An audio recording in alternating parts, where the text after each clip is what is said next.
Pada kesempatan ini kita akan membahas lebih dalam apakah semua barang dan jasa yang diperdagangkan di sekitar kita terkena PPN 11%?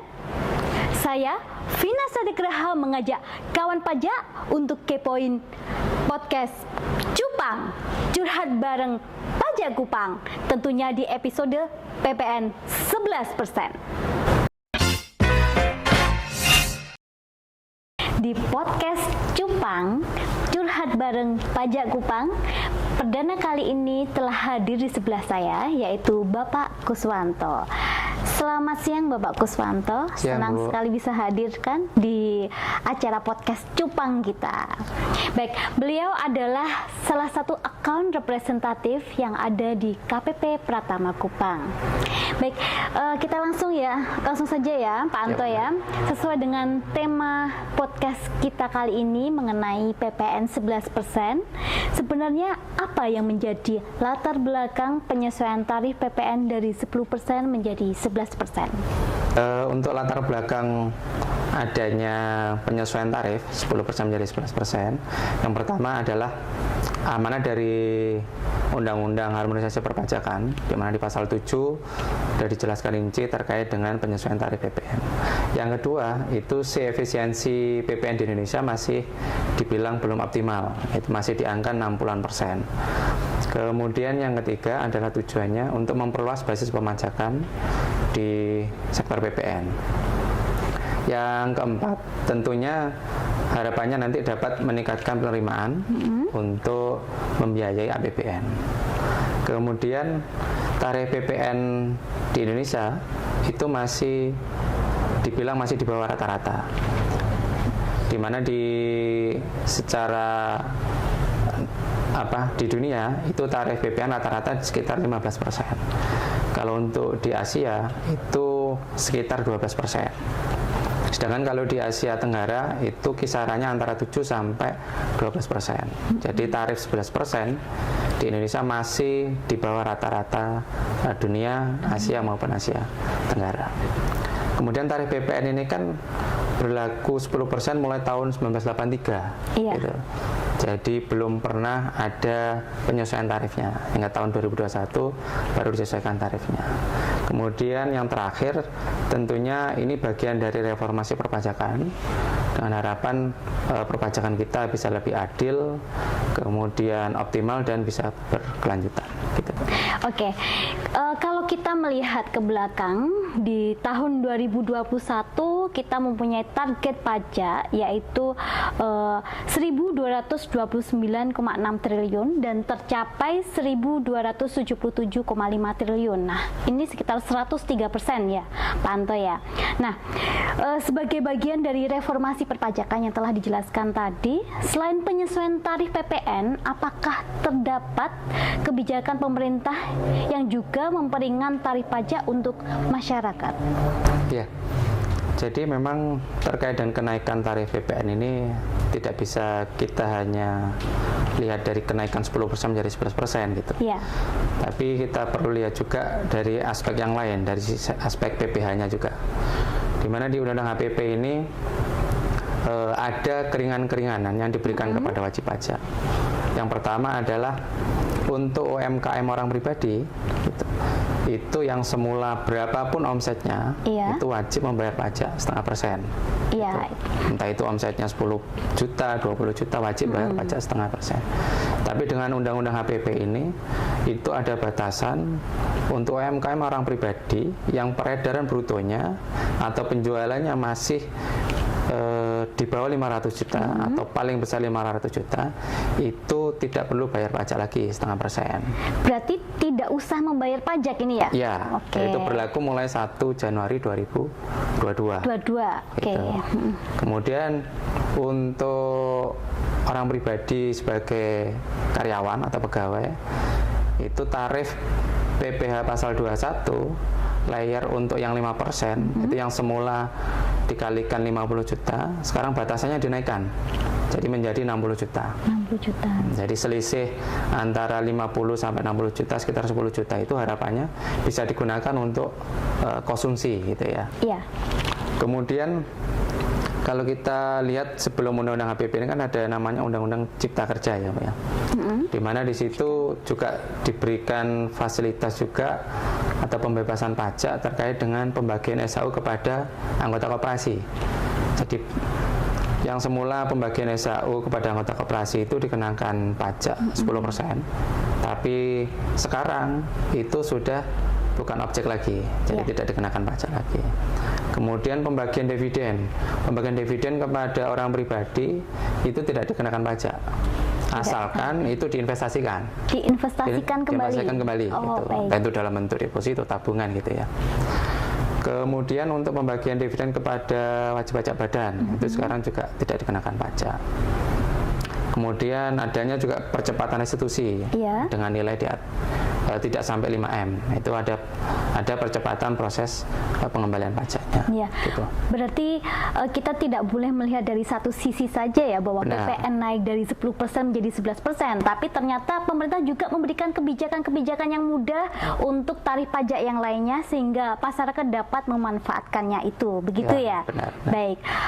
Kemudian pertanyaan berikutnya nih, Pak Anto, dengan beredarnya isu di masyarakat, tentunya bahwa penyesuaian PPN 11% ini mengakibatkan harga-harga baik itu barang dan jasa itu naik. Nah, apa benar ini semua barang dan jasa itu terkena PPN? Iya.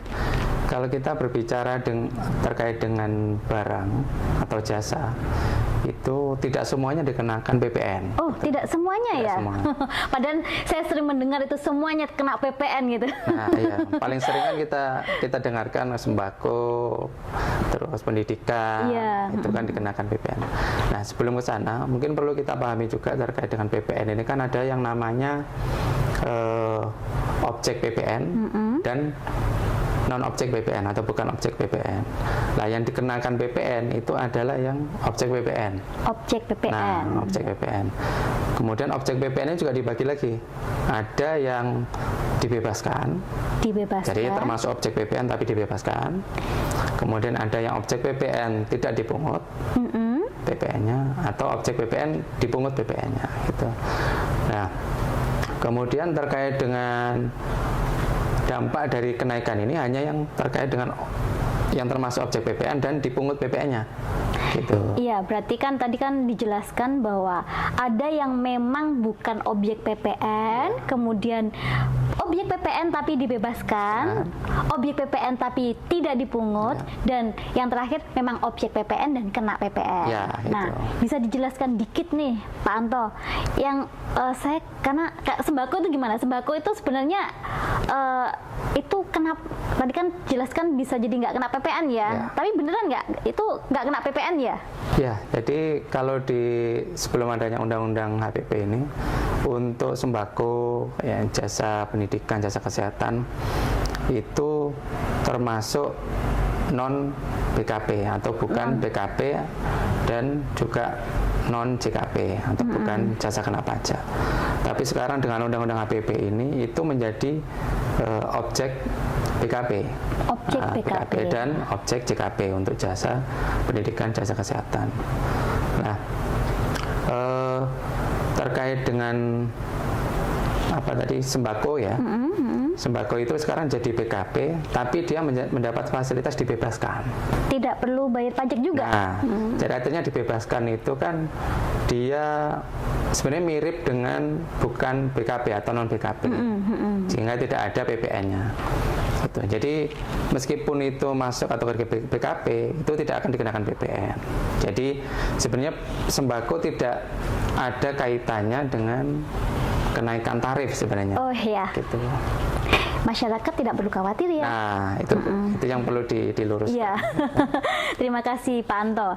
Baik, yang sering muncul juga ini, kenapa saya bangun rumah sendiri tapi dikenai PPN? Benar enggak ini kira-kira pernyataan itu? Masa sih saya bangun rumah saya sendiri saya harus kena PPN? Ya.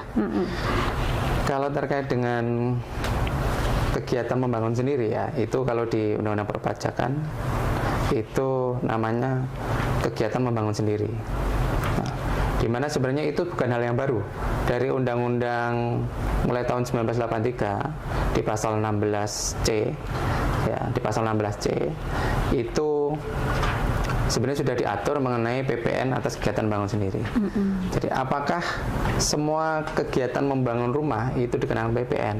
Nah, tentunya tidak, karena di situ ada batasannya. Di mana sebelumnya itu diatur di PMK 163 tahun 2010, itu batasan untuk pembangunan rumah yang dilakukan sendiri itu batasannya adalah maksimal 200 meter persegi. Itu yang tidak dikenakan PPN KMS. Gitu. Sehingga artinya ketika saya membangun rumah saya sendiri dengan luas 100 meter persegi, itu saya tidak terkena PPN KMS itu ya, maksudnya begitu? Ya, tapi benar. ketika saya membangun rumah dengan luasan 200 meter persegi, itu saya harus membayar PPN itu tadi? Ya, benar, Bu. Jadi intinya PPN KMS itu kan kegiatannya dilakukan sendiri tanpa menggunakan jasa kontraktor gitu ya. Iya. Kalau kita menggunakan jasa kontraktor itu PPN-nya kan otomatis sudah dipungut oleh pihak jasa kontraktornya gitu. Untuk PPN yang untuk KMS sendiri itu tarifnya sama seperti PPN yang lainnya atau ada perbedaan? Ya, secara tarif sebenarnya sama. Sekarang kan berlaku 11%. Cuma cara perhitungannya adalah DPP-nya itu dari berapa biaya yang kita keluarkan dikalikan dengan 20%. Baru dikalikan dengan tarif 11%. Jadi kalau simpelnya adalah tarif efektifnya 2,2% dikalikan dengan total biaya yang kita keluarkan.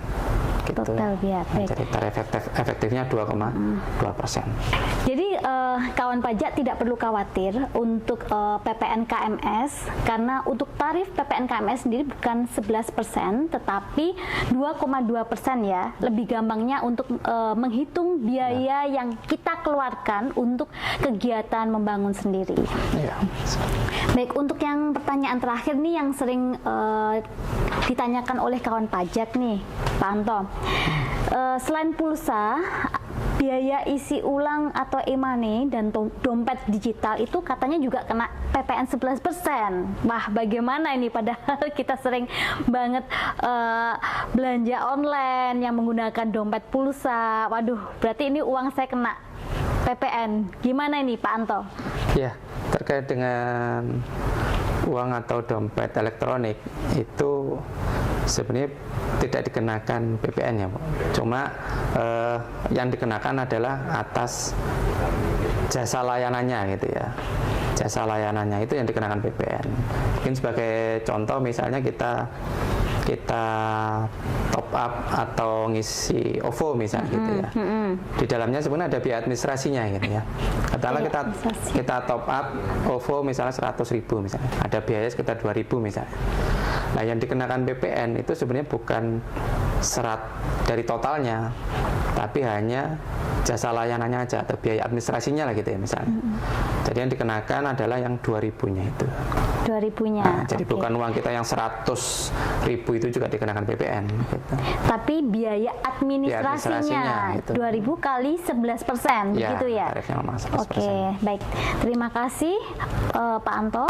Sudah terjawab juga semua pertanyaan kawan pajak dan kekhawatiran dari kawan pajak tentang barang dan jasa apa saja yang kena PPN 11%. Apabila kawan pajak masih ada yang kurang jelas, kawan pajak bisa kunjungi kantor pelayanan pajak terdekat dan bisa follow Instagram kami di @pajakkupang. Baik, kita ketahui bahwasanya pemerintah akan terus merumuskan kebijakan yang seimbang untuk menyokong pemulihan ekonomi, membantu kelompok rentan dan tidak mampu, mendukung dunia usaha terutama kelompok kecil dan menengah dengan tetap memperhatikan kesehatan keuangan negara untuk kehidupan bernegara yang berkelanjutan. Dan saya Vina Satyagraha dan sebelah saya Bapak Kuswanto dalam podcast Cupang, curhat bareng Pajak Kupang di episode PPN 11%. Mohon izin undur diri dan sampai jumpa di episode berikutnya.